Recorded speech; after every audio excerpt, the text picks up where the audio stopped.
No era personal del hospital, pero pasé gran parte de los últimos 15 años en los alrededores de nuestro hospital local. En 2001, mi papá tuvo un derrame cerebral 4 días después de una cirugía a corazón abierto. Tuvo años de estancias hospitalarias semi-regulares debido a todas las complicaciones mayores imaginables. Lo particularmente extraño es que después del derrame cerebral principal, pasó muchos meses en la UCI y rehabilitación. Mi abuela paterna decía cada vez que lo visitaba que quería intercambiar lugares con su bebé. Una semana después de que mi papá finalmente estuviera en casa, ella murió. Murió en exactamente el mismo hospital, unidad y habitación.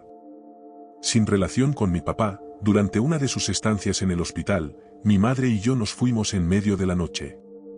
Caminamos por el pasillo junto a varias habitaciones de hospital. Nos detuvimos en una habitación en particular y ambos nos quedamos paralizados al mismo tiempo. 1 o 2 latidos después, la persona en la habitación sufrió un paro cardíaco. Y una última sobre mi papá. Estuvo completamente postrado en cama los últimos 3 años de su vida. Tenía una cama de hospital en la sala. Lo revisé a la 1 de la madrugada a través de un intercomunicador que usábamos para comunicarnos con él. Estaba bien y hablando. A las 3 de la madrugada fui a orinar. Estaba oscuro, así que empecé a conversar con él, pero no respondió. Después de que llegó el forense, determinó que había fallecido a más tardar a las 10 de la noche.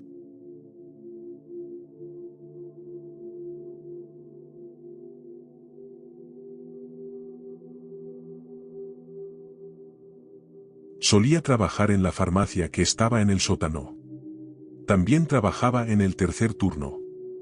Para ser justos, el turno de noche en el sótano solo con las luces de emergencia ya da suficiente miedo, pero siempre sentí que me observaban o seguían. Comenzó una noche cuando estaba reuniendo los suministros para las vías intravenosas para llevarlos de vuelta a la farmacia para la preparación del día siguiente. Algo seguía pateando mi carrito y tirando los suministros. Así que comencé a apilarlos como ladrillos para que fueran más estables y traje contenedores conmigo para que los suministros no se cayeran del carrito.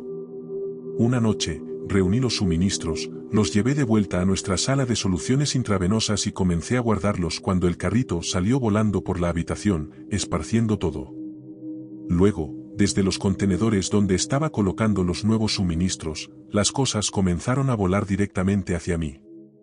No desde la parte superior, no desde el medio de las pilas, sino desde abajo. Bolsas de 1 litro de solución salina volando hacia mi cabeza.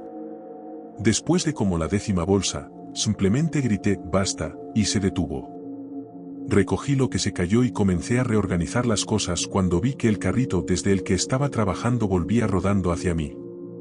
Se detuvo justo a la altura de mi cintura, juro por mi vida. Las bolsas que aún estaban en el carrito se movieron tan lenta y deliberadamente de vuelta a su patrón de ladrillos. Estaba atónito. Así que, después de este evento, y varias semanas de encuentros similares, una noche finalmente dije, mira, no me importa que me sigas, pero estoy súper ocupado y no puedo lidiar con tus travesuras. Si vas a ser mi sombra, al menos ayúdame.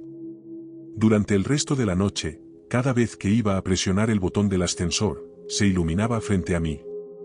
Estos eran ascensores de servicio, no del tipo en el vestíbulo con múltiples botones.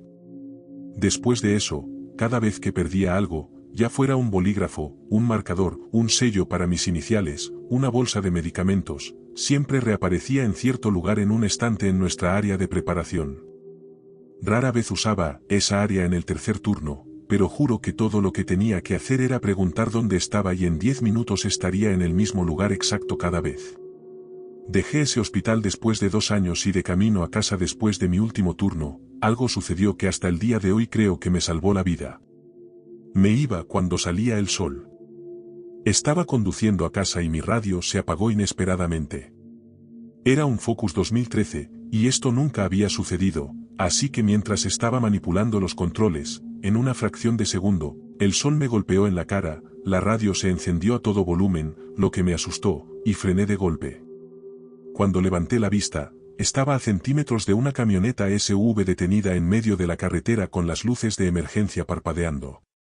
Inmediatamente miro por el espejo retrovisor esperando que alguien casi me golpee, para captar el más mínimo vistazo de este niño en mi asiento trasero que luego desapareció en la segunda mirada. Aunque solo lo vi por un segundo, su imagen está grabada para siempre en mi memoria. Era de aspecto polvoriento, tenía cabello castaño claro con un corte de tazón antiguo, camisa abotonada y pantalones de tela, la sonrisa más grande en su rostro y pequeños zapatos negros. Sentado perfectamente en el medio de mi asiento trasero. Esa fue la última vez que vi o sentí su presencia.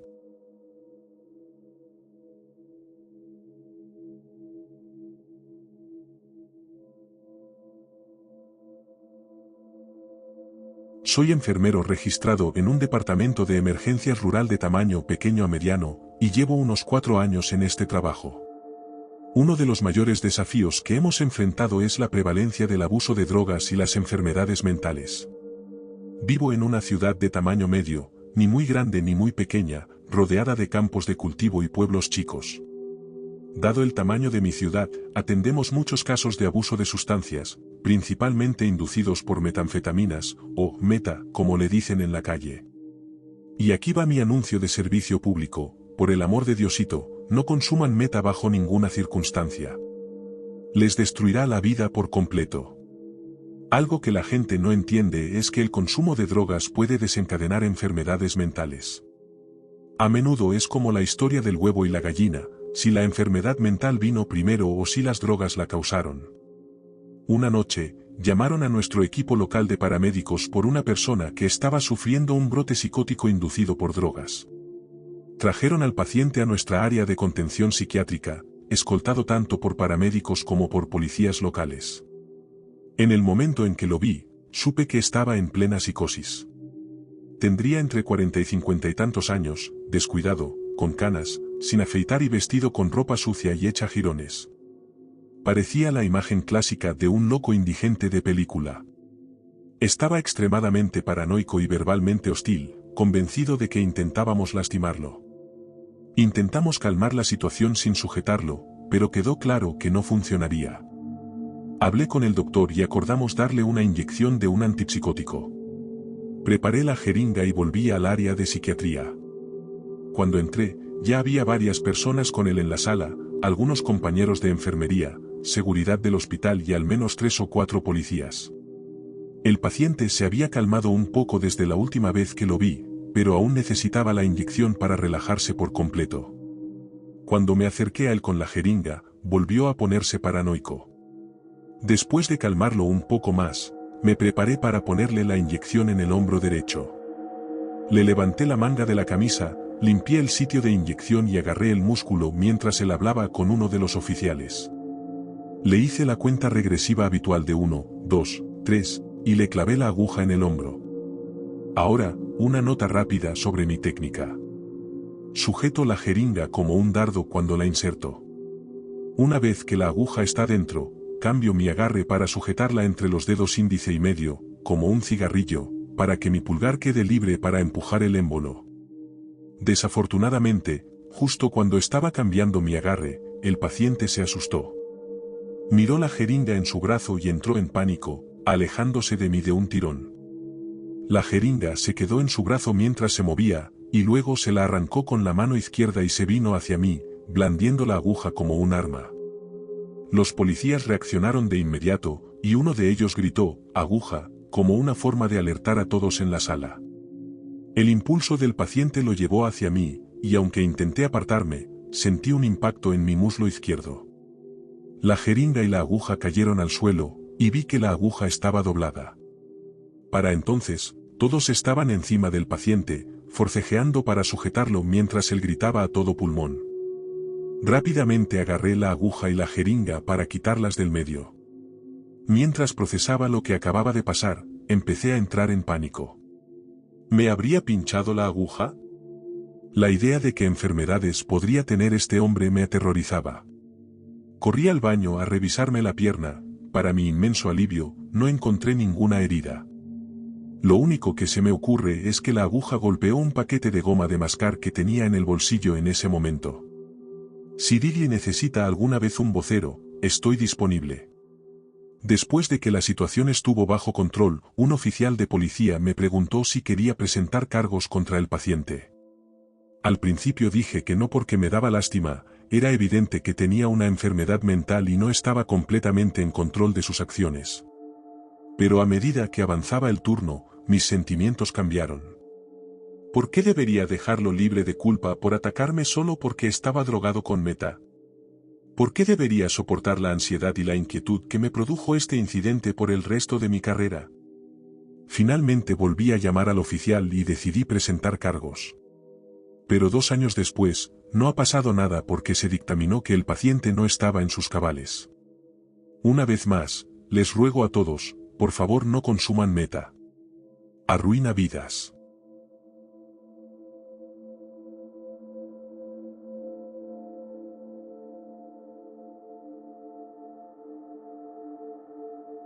Soy un paramédico relativamente nuevo. Llevo poco más de 1 año en este trabajo. Una de mis llamadas más memorables hasta ahora fue por un hombre que había fallecido. La llamada entró como un correo sin respuesta, posible muerte en escena. Llegamos y encontramos la escena escalofriantemente silenciosa.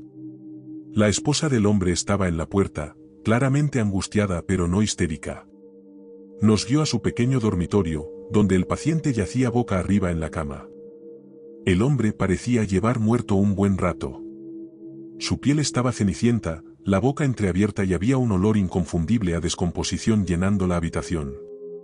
Recuerdo que fue uno de esos casos en los que la escena no se sintió bien desde el principio, y los vellos de los brazos se me erizaron casi de inmediato. Miré a mi compañero y tenía la misma expresión en su rostro, como si ambos sintiéramos que algo no cuadraba. Nos acercamos al paciente para verificar signos vitales, aunque parecía bastante claro que el hombre llevaba tiempo muerto. Fui a buscarle el pulso mientras mi compañero preparaba el desfibrilador, por si acaso. Cuando le toqué la muñeca, la esposa preguntó si podíamos intentar reanimarlo, pero mi compañero le explicó suavemente que era demasiado tarde. Aún no había rigidez cadavérica, pero se sentía como si llevara muerto unas horas. Mientras me inclinaba para revisar su vía aérea en busca de obstrucciones, noté algo extraño. Hubo un ligero parpadeo en su pecho, como un movimiento tenue bajo la piel. Pensé que tal vez lo estaba imaginando, o que era solo un espasmo muscular post-mortem, lo cual no es raro.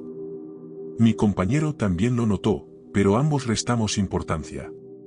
Seguimos los protocolos habituales, confirmando el fallecimiento del paciente y reportándolo. La esposa, aún parada en la puerta, parecía aceptar la situación con calma, lo cual en sí mismo era inusual. Por lo general, hay una reacción emocional más fuerte, pero ella solo se quedó allí, mirando el cuerpo. Mientras recogíamos nuestro equipo y nos preparábamos para irnos, la habitación se volvió insoportablemente pesada. No sé cómo describirlo, pero la atmósfera se sentía densa, como si el aire nos presionara. Cuando estábamos a punto de salir, escuchamos un fuerte jadeo proveniente del paciente. Sobresaltados, nos giramos, solo para ver su pecho subir y bajar lentamente al principio, luego más rápidamente, como si luchara por respirar. Mi compañero y yo nos helamos, inseguros de lo que estaba sucediendo. Era imposible que estuviera vivo después de la condición en la que se encontraba. Inmediatamente corrimos de vuelta a la cama, le revisamos el pulso y esta vez sí tenía. Su corazón había vuelto a latir de la nada. Nos apresuramos a ponerle la máscara de oxígeno, con las manos temblando por el shock y la confusión. Comenzamos la RCP, tratando de estabilizarlo para el traslado. La esposa se quedó allí, completamente impasible, como si hubiera esperado que esto sucediera. Logramos subirlo a la camilla y a la ambulancia, pero no podía sacudirme la sensación de que algo andaba terriblemente mal. Mientras corríamos hacia el hospital, la condición del paciente comenzó a deteriorarse nuevamente. Su pulso se debilitó y su respiración se volvió más dificultosa. Mi compañero intentó todo lo que pudo para mantenerlo estable, pero fue inútil. Falleció camino a urgencias. Una vez que llegamos al hospital, los médicos confirmaron que se había ido para siempre esta vez. No podían explicar cómo había vuelto a la vida por esos pocos minutos. Lo más extraño fue cuando regresamos a la casa para llenar el papeleo necesario. La esposa no estaba por ninguna parte. Más tarde descubrimos que el hombre llevaba muerto casi 6 horas antes de que llegáramos, y no había forma de que pudiera haber regresado, ni siquiera temporalmente. Hasta el día de hoy, no puedo explicar lo que sucedió durante esa llamada. Fue como algo sacado de una película de terror, y todavía se me eriza la piel al pensarlo.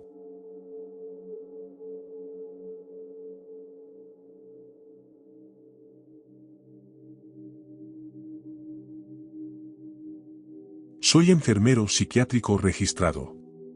Mi primer trabajo fue en un pequeño hospital psiquiátrico de 35 camas en California. Solía ser un centro médico donde se realizaban cirugías, por supuesto, la gente moría. Tengo un par de historias aquí. Primero, cuando trabajaba en el turno de noche, a veces recibía una llamada telefónica de la comisaría local preguntando si todo estaba bien. Claro, todo estaba bien.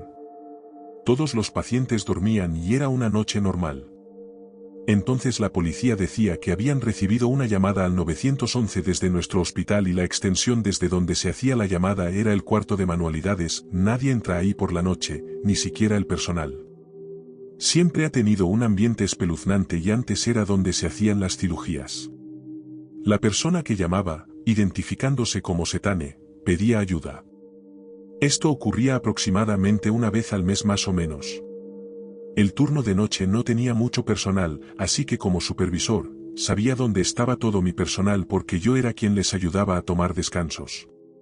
Sé con 100% de certeza que ni el personal ni los pacientes fueron quienes llamaron al 911. Sé que no fue un paciente porque las puertas del hospital psiquiátrico están cerradas con llave y para llegar a ese cuarto, un paciente tendría que cruzar 3 barreras de puertas protegidas con código de acceso. Espeluznante, ¿verdad? Otras veces, nuestro sistema de megafonía se encendía aleatoriamente, usualmente después de las 10 de la noche, y se oían respiraciones y pitidos de máquinas, ninguno de nuestros equipos pitaba. Una vez en particular, la megafonía se encendió y se podía escuchar lo que sonaba como un niño hablando, pero no se entendía el contenido de lo que decía. Luego se detuvo.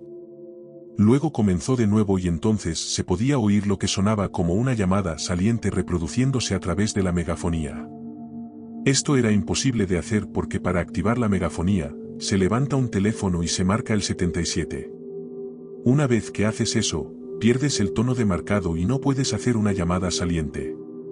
Así que de todos modos, la megafonía reprodujo una llamada saliente durante horas, sin embargo, ni un solo teléfono estaba sonando en el hospital, así que no estábamos seguros de lo que estaba pasando, y mucho menos de cómo.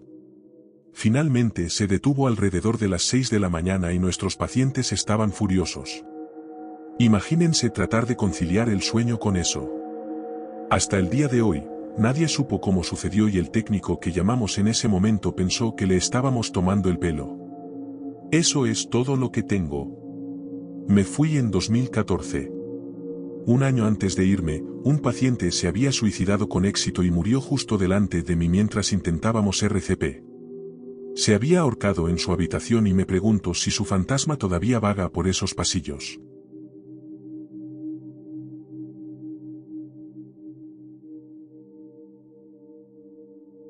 Si estas historias te mantuvieron en suspenso, dale me gusta y suscríbete para más encuentros inquietantes.